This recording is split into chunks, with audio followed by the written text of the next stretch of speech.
Oh boy, I'm so excited for this fight analysis. Today I'm going to address my second favorite fight in the entire Cosmere, the legendary duel between Adolin and Relis in the book Words of Radiance.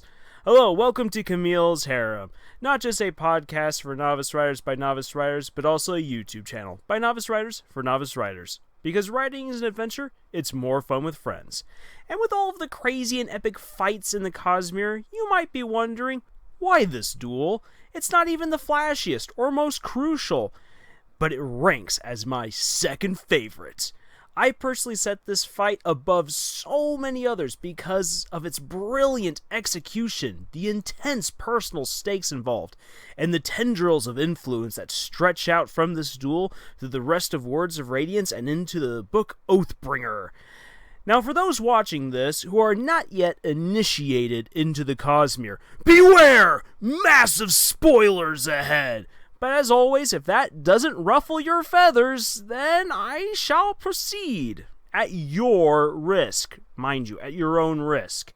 So remember, for those of you who might have forgotten, or also for those of you tuning in for the first time, I have two big questions when it comes to regarding the analyzation and the writing of fight sequences. Number one, what is the story that is being told? And number two, what is the purpose of this fight? To answer the first question, what is the story that is being told? Words of Radiance is the second book in the Stormlight Archive series and takes place on the magical and alien world of Roshar. And believe me, it is incredibly alien. It is an epic fantasy tale of a massive war between humans and humanoid beings called the Parshendi. But this war is only the prelude to, and a distraction from, a cosmic showdown between gods, humanity, and ascendant beings. Being in an epic fantasy genre, Words of Radiance contains massive fight sequences, crazy, complicated magic, political intrigue, side stories about characters making their way in a world at war with itself, and the deeper meanings of things such as religion, philosophy, art, and, well, life itself. And oh, just for a kicker, a Category 5 hurricane that deposits magical stuff called Stormlight sweeps over the entire world every 2 weeks. So yeah, there is a lot going on. Now for the second question, what is the purpose of this fight? In this particular book, there are a number of POVs that dominate and guide the narrative. First and foremost among them is Shalandavar. This is primarily her story, as you are introduced to her past and her journey to become a Knight Radiant, which is a warrior sworn to oaths of honor and to fight the god Odium and his armies.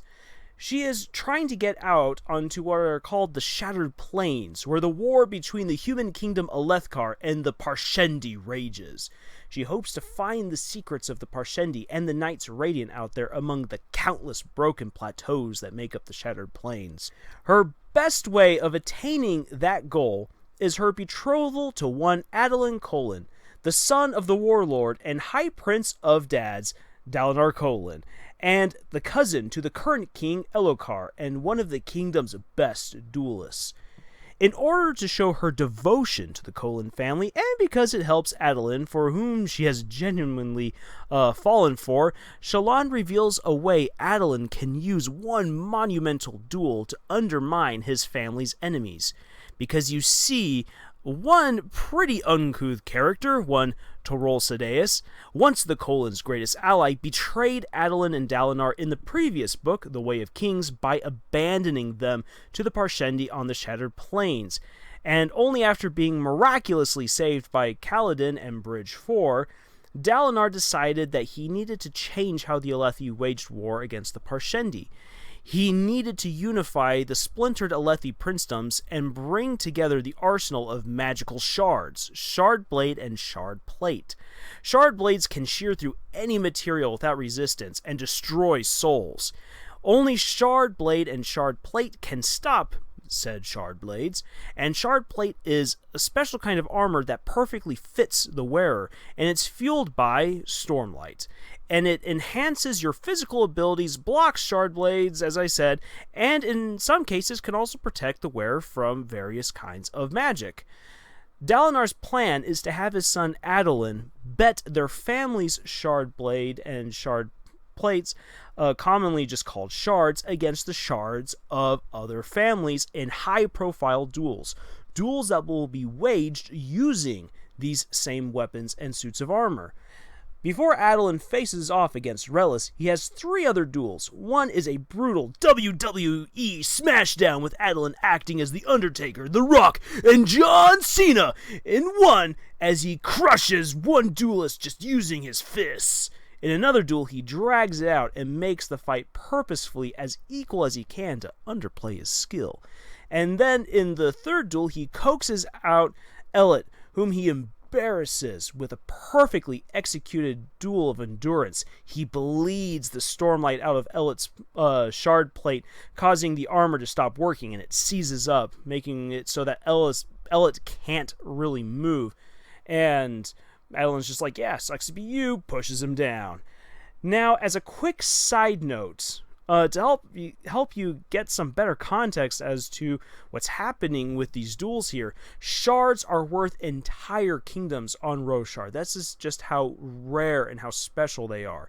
And so you have to realize that while Adolin duels, the worth of entire kingdoms is at stake. But for Adolin, that really doesn't matter.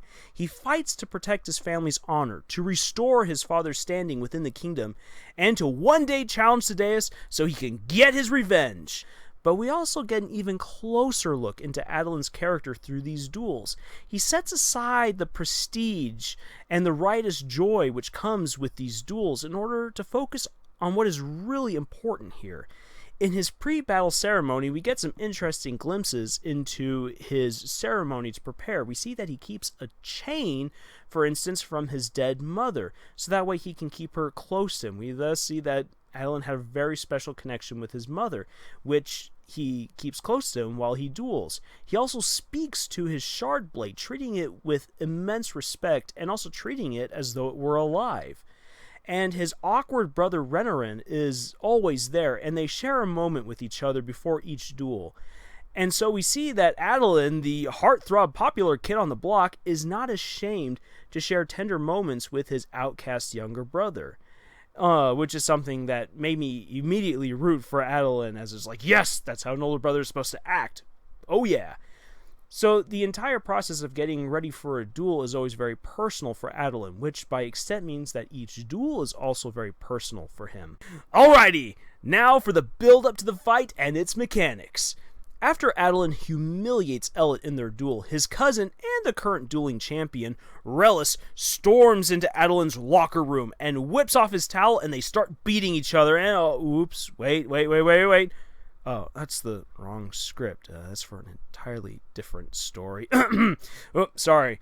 Relis comes in with a bunch of witnesses, not towels, and demands that Adolin recant that farce of a duel. Adolin goads Relis into a match, putting up all of his winnings on the line, roughly 7 kingdoms worth of shards, if Relis duels him, and he can bring anyone he wishes to face Adolin. And Relis accepts. Shallan then reveals to Adolin during a date that the sour-mooded Kaladin has to chaperone that in her research of Alethi history, Sadeas once used a duel of great pomp and extravagance to gain a request of the old King Gavilar, namely the King's Boon. And the King's Boon is the right to ask for anything and get it, no questions asked.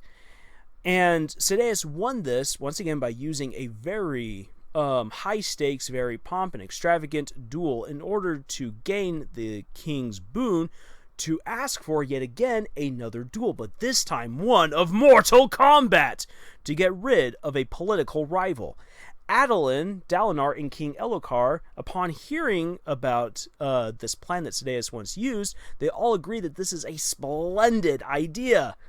Until the duel begins and Adolin finds himself facing off against 4 shard bearers instead of 2. Relis had used the wording of Adolin's challenge to bring as many people as he wanted for the fight to bring just as many as he wanted. So Adolin finds himself dueling 4 people. Now for the fight proper. This entire scene is written so well, sprawled across 2 heart-racing chapters with POVs from Adolin, Shallan, Dalinar, and Kaladin as they watch and or participate in the fight. so much happens, and it's just so dang good. Upon seeing that he is outnumbered 4-1, Adolin backs himself up against the arena wall so he doesn't get flanked, but then he has nowhere to go. But he hears through the din of the crowd shouting, he hears his trainer Zael call out to him to notice that the other four are afraid of attacking Adolin. And so he grabs the hold of the initiative and he just dives right into it, pushing Relis back with vicious blows. Elliot has a hammer. He doesn't have a sword for this one, and a hammer, unlike a shard blade, is very easily cut, and so he's quickly put on the defensive, and he's pushed back, and Adolin just kind of goes all Matrix here, just holding off these four guys, going full stuntman as he just flows between strikes and blows, defensive postures, and everything, and it seems like he just might do it until his friend Jakimov, who decided to team up with Relis, slams him from the side, and the others just pounce down and start beating him. And Adolin finally knows that, yeah, he's cornered and he's going to lose, so he signals like, okay, fine, I've given up, but Relis pins down his hand and says that they'll only end it when they cripple him. And then the Dark Horse hero comes to the rescue, Renarin. As per the duel's rules, Adolin can have help so long as he is still at a disadvantage numerically. So he can only have one less helper than he has opponents. And once Renarin shows up, one of the four shardbearers breaks off to go and quote-unquote engage Renarin, who is also at a disadvantage because he only has a shard blade, not his shard plate. And Relis tells Adolin, make a good show of this fight, Adolin, otherwise Renarin is not going to walk off these sands alive. Shallan cannot do much to help her betrothed other than to send out her spren pattern to try and distract the fourth shardbearer so that way Renarin isn't hurt, but she's, for the most part, she's at a loss. She refuses to show the rest of the world that she also has a shard blade that she can summon.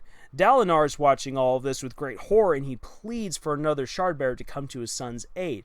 And when everyone turns their backs on him, he's like, fine, I'm going to jump in there, and I'm going to do this. And Sidaeus is like, yeah, you do that, old friend. You jump on in and help out your sons from getting the tar beaten out of them. But then the king pulls back his uncle Dalinar and is like, Dalinar, no, you cannot do this. They will take this as an opportunity to harm you. It will disgrace you even further. You can't do this. And Dalinar just looks around in despair, and even his close friend Amram, who's supposed to be this great close friend, this noble soul, he's actually a scumbag, turns him down. Everyone turns their backs on Dalinar and on his sons, and he just cries out, where's our honor? And you get one of the coolest moments of the entire series as Kaladin steps up right next to him and says, honor is dead, but I'm going to see what I can do.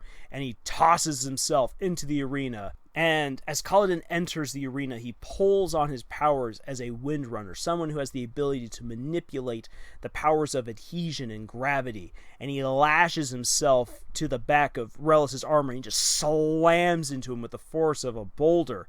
And it pulls Relis away from the fight against Adolin, but it also kind of breaks Kaladin's feet and legs. Thankfully, he has magical Stormlight that he's able to use to quickly heal his bones. This is one of the great advantages of being a Knight Radiant. However, much like with Shallan, who doesn't want to let the world know that she has a shard blade, Kaladin is definitely playing it on the down low that he is a Knight Radiant, that he has special magical powers. And it's kind of hard to do because as you're using Stormlight, you glow. Well, luckily enough, this is happening during the middle of the day, so he can use up some Stormlight without glowing too much, at least to most people's eyes. But he's still at a disadvantage because even though he has this great power, he's not going to use it to its fullest. So he's a man with just a spear, not even using his full magical powers, versus guys who are beefed up by their magical armor, and they have swords that will shear right through Kaladin and destroy his soul. And this makes it then really difficult for Kaladin. He has to use all of his skills with a spear and what he can so far do with his magic in order to keep Relis engaged. And this is a really neat part right here. I really enjoy this because Kaladin and Adolin just kind of go back to back. And Adolin's like, "What are you doing here, bridge boy?" And Kaladin says, "Oh, I'm playing one of the 10 fools." And Adolin's like, "Well, you're not the only one here. This is really going to suck.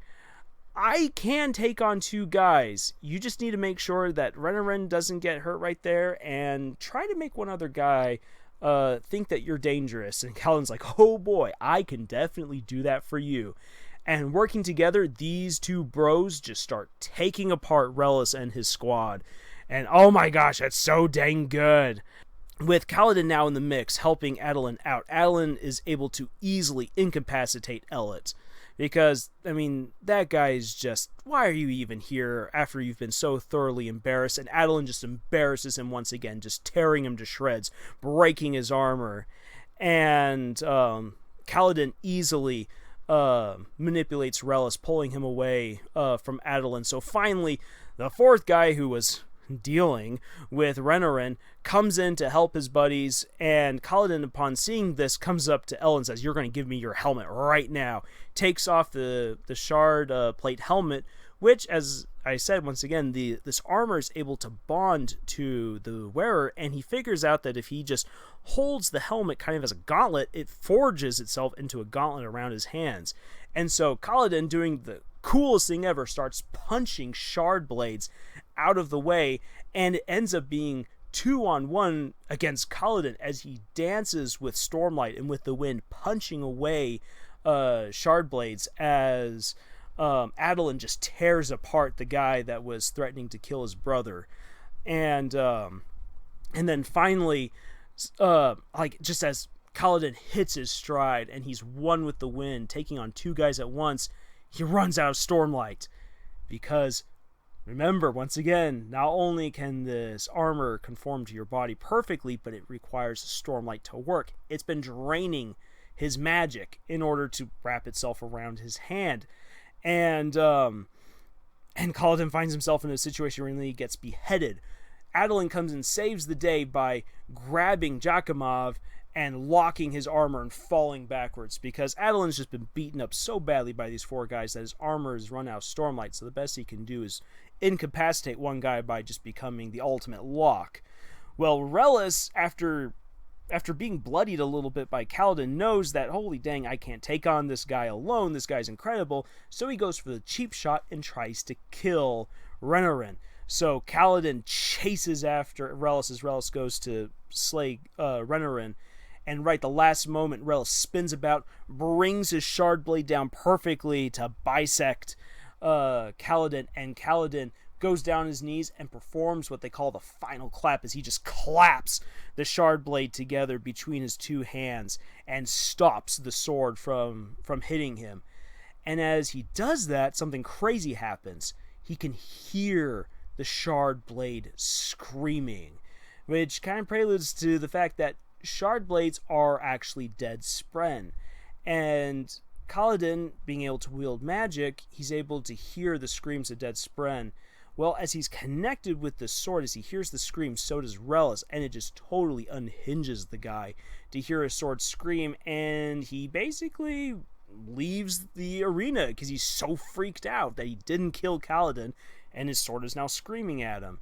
And, well, that basically lets Team Adolin win, because 2 guys are completely incapacitated. Relis forfeited by leaving.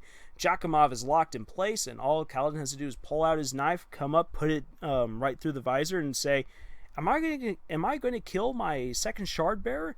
And Jakimov's like, "Screw it, I'm not going to die. I'm not going to die to you." And thus they win. And everyone the crowd starts cheering, losing their heads. This has been such an awesome duel that everyone has just been so enraptured with this fight. And King Elhokar gets up and he says his bit, saying, "Duelist, Adolin, you have pleased me greatly with this amazing victory, this amazing feat of power. Ask me for any boon, and it shall be yours." And Adolin says that he will challenge Sadeas and get his revenge. Well, Kaladin, who has been a part of this duel, thinks that he will also be able to receive a boon. And he looks at Amaram, that scumbag who betrayed him and killed his friends in the first book. Kaladin says, I will challenge Amram as part of my boon, and I will kill him right here and right now. And this pisses off Elhokar because this is a total breach of protocol, and he orders Kaladin arrested, and Sadeas is able to slip out before he can be cornered by Adolin. Whew! Okay, that is a lot. And so are the consequences of this fight. There are quite a few of them. Because Kaladin feels betrayed by the king now at this point, being arrested for saying he'll challenge Amram, he grows very pessimistic, and he nearly kills his friend Syl by breaking his oaths of honor and allowing Moash, one of his closest friends in Bridge 4, a chance to try and kill the king. And this leads to many problems by the end of the book, Words of Radiance, and it stretches well out into the third book, Oathbringer. However, this moment does get Dalinar to investigate deeper into Amram's past, and he exposes him later on as a liar and murderer, which has, once again, major implications for Oathbringer. For Adolin, he wins half the kingdom's shards doing all of this, which allows Dalinar to equip his best warriors for the invasion of the Shattered Plains, which in turn allows Shallan to discover the truth of the Parshendi and the lost city of Urithiru, which is the base of operations for the Knights Radiant. And Sadeas walks away so angry at nearly getting caught in his own old trap that he decides he's going to attack Dalinar in a variety of ways, leading to a massive schism within the Alethi kingdom, which again has very serious implications for the rest of the story and for Oathbringer.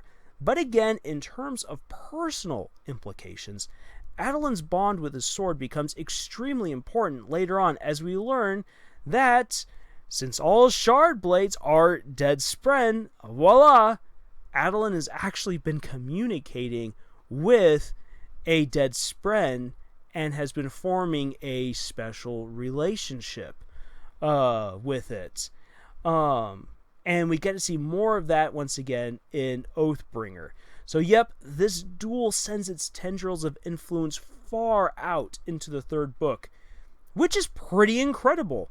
Adolin's duel against Relis and the gang is the turning point for the book Words of Radiance, and it has so many consequences that influence the Stormlight Archive series beyond that point. Now for the mechanics of the fights themselves. They are excellent. If you want a full immersion into the fight, go and read Words of Radiance yourself. But here are some important things that we can take away from this fight. When it comes to fighting styles, you have two options. You can either learn about existing fight styles that are out there in the world, or you can create your own. For option number one, go out and do your research. You'll want to be able to cite and describe the stances correctly and how they are executed and so forth. When it comes to creating your own, however, take cue from the Words of Radiance and how to describe how these different styles work. It's not up to you to describe in minute detail how every form works and its variations. Sanderson gives you the basics and allows your imagination to fill in everything else. Consider that Vine Stance, for instance, is described as having 1 foot forward and is used for jabs and thrusts. Smoke Stance is all about fluidity and being able to adapt with quick, short strikes. Flame Stance is about offensive posturing and pressing the advance, while Wind Stance is basically wide, sweeping broadsword attacks with a lot of fancy footwork. Just those simple descriptions, and then following them up with some different moves and just some good descriptive prose, really helps to paint the picture in the reader's mind.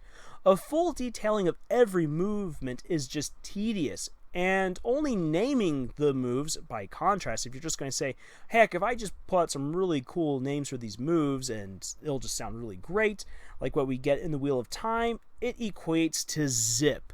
You have to, when you write your own fighting styles, you have to know some basics, you write some really great descriptions, and then you let everyone's imagination flow. Because if you're going to try to create your own fighting style, you're going to be at it your whole life long. This fight is also a case study in pacing. It is a quick-paced, brutal fight that's just so well-timed, and the swapping of POVs keeps things from really running too fast. This kind of writing takes a lot of practice to get right. And for myself, I personally easy fall into the trap of just getting caught up in long paragraphs that contain all the action, because I'm just like, I just can't stop writing this cool stuff. But that doesn't work very well for good action. It's been pointed out to me, thankfully, by some very wise friends, some very wise beta readers, that I need to work better at breaking up my own paragraphs, and it's something that this particular duel does very well by keeping everything nice and clipped, using each paragraph or each sentence broken apart away from the usual blocky paragraph to emphasize a particular feeling, a particular thought, a particular attack.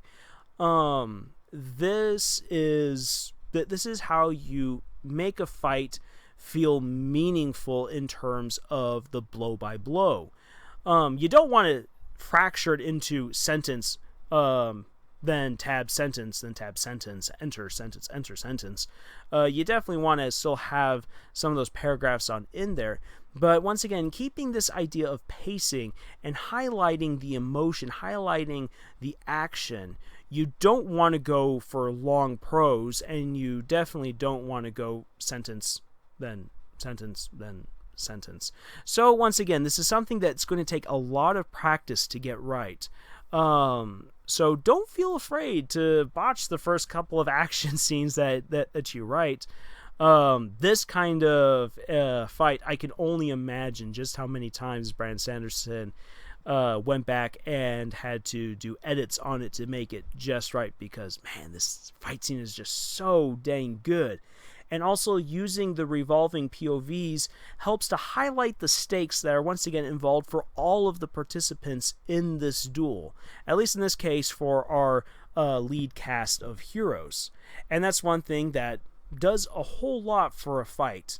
It's perfectly fine to have just one point of view if that's the way that your story's being told. But when you have a story that has multiple POVs, using those POVs to show from different angles how the fight is going, the different emotions that are going through this fight and the different thoughts, really makes it come to life a whole lot more. Say, this is just an incredible fight, and I could rant on for an hour straight about it, but that is the kind of gushing that is only appropriate at book signings and Comic-Con, so I'm just going to wrap up things here. This duel of Adolin and his crew against Relis and his squad is an excellent, excellent example of a turning point fight. It is a culmination of the conflicts that the writer has previously set up and then lays the groundwork for further development. It's not too wordy, but it describes events just enough that you are not lost, and you just get carried away on the crazy ride. So keep some of these things in mind as you write your own action scenes. And don't be afraid to just practice and experiment with how you can create and maintain the atmosphere, the stakes, and the pacing of your action sequences. And really, best of luck, and don't get discouraged. It's going to take a lot of work before you can get a good, solid action scene. But it'll be so totally worth it when you're able to just knock the socks right off of your readers and just say, yeah, look at how cool this fight scene is that I just wrote. So, once again, best of luck.